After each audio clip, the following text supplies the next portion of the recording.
প্রিয় দর্শক, একটা সময় আমি চিন্তা করতাম পাহাড়ের এতটা উপরে আদিবাসীরা পানি পায় কোথা থেকে।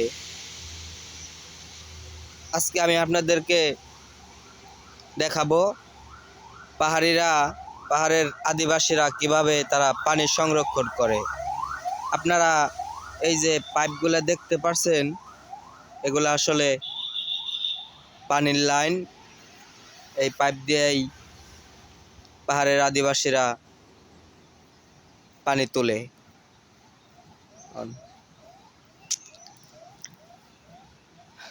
তারা পানিটা কোথা থেকে সংগ্রহ করে আমি আপনাদেরকে এই ভিডিওতে এখন সেটাই দেখাবো। আমি এখন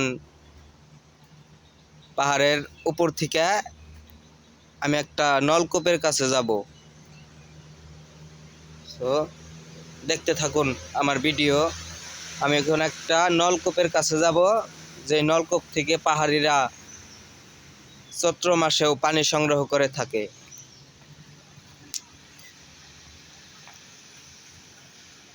দেখুন, আমি এখন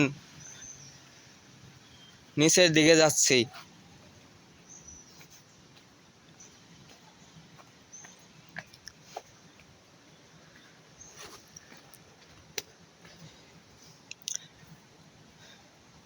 প্রিয় দর্শক, বান্দরবনে আজকে সকাল থেকেই প্রচণ্ড পরিমাণে বৃষ্টি হয়েছে। সে কারণে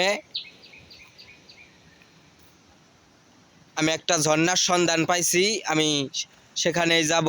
ঝর্ণার পানিটা পরে গড়িয়ে যাচ্ছে যেই নালা দিয়ে, ওই আপনারা শুনুন পানির শব্দটা।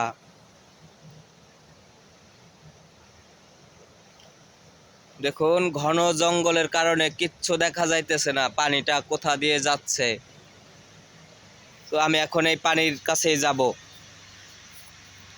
আমার এই ভিডিওটা যদি আপনাদের ভালো লাগে তাহলে অবশ্যই আমার চ্যানেলে একটা সাবস্ক্রাইব করবেন প্লিজ। দেখুন, আমি পাহাড় থেকে সোজা নিচের দিকে নামতাছি।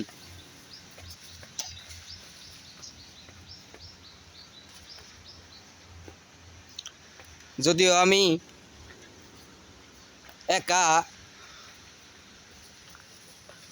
বাট আমি এখন যেখানে যাচ্ছি এখানে একা যাওয়াটা প্রচণ্ড পরিমাণে রিস্ক।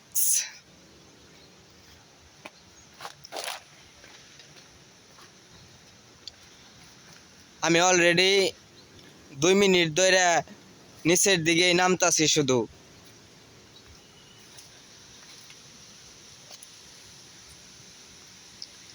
দেখুন, আমি যতটাই নিচের দিকে নামছি ততই আপনার পানির গর্জন আরো বেশি শুনছি।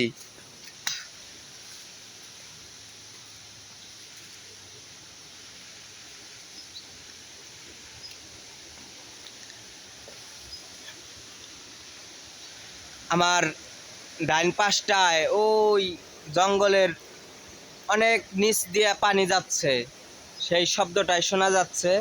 আমি এখন সেই পানির কাছেই যাব।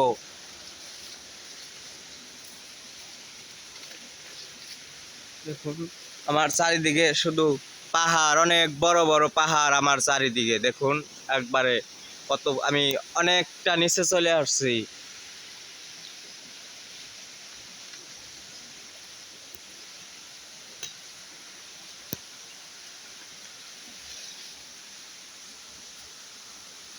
আজকে সকালবেলা বান্দরবনে প্রচণ্ড পরিমাণে বৃষ্টি হয়েছে।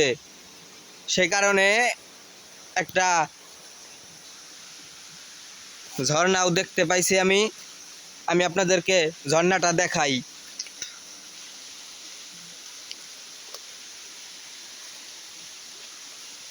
দেখুন, অবশেষে আমি পানির কাছে চলে আসলাম।